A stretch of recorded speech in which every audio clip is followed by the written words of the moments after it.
वक्त के साथ साथ सब कुछ बदल जाता है। नए ट्रेंड्स, नए आइडियाज आते हैं और वही बदलाव लोग अपने घर में भी लाते हैं। रेनोवेशन होता है तो वो पेंटिंग करवाते हैं, पर्दे, अपहोल्स्ट्री ये सब बदलते हैं, पर क्या चीज नहीं बदलती?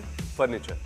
खास तौर पर फिक्स फर्नीचर जैसे वॉल या ceiling panel, TV unit, wardrobe या फिर किचन कैबिनेट। जानते हैं क्यों?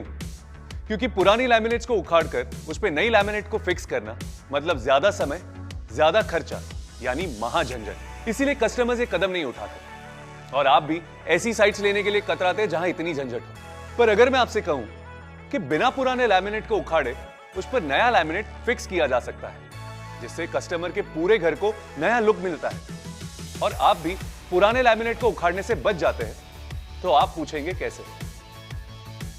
फेविकॉल रीलैम्प से। देखिए, फेविकॉल रीलैम्प दे पुराने लैमिनेट पर नए लैमिनेट को फिक्स करने की आजादी, वो भी एकदम आसानी से।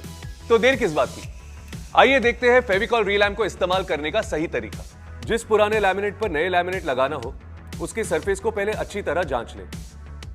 ग्रीस या तेल को साफ कर लें। ध्यान रहे कि लैमिनेट की सतह एक समान हो, उसमें कोई बबल्स ना हो, कहीं से उखड़ा ना हो और कोई क्रैक भी ना हो।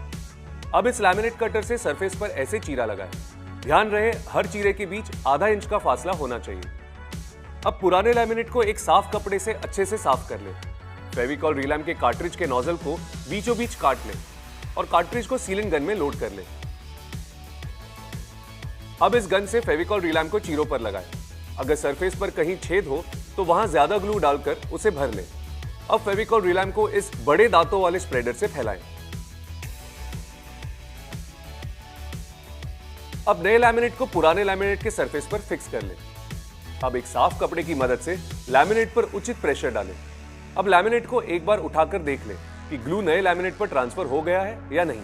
अगर ग्लू ट्रांसफर नहीं हुआ तो वहां वापस प्रेशर दें, जिससे सही मात्रा में ग्लू ट्रांसफर हो जाए।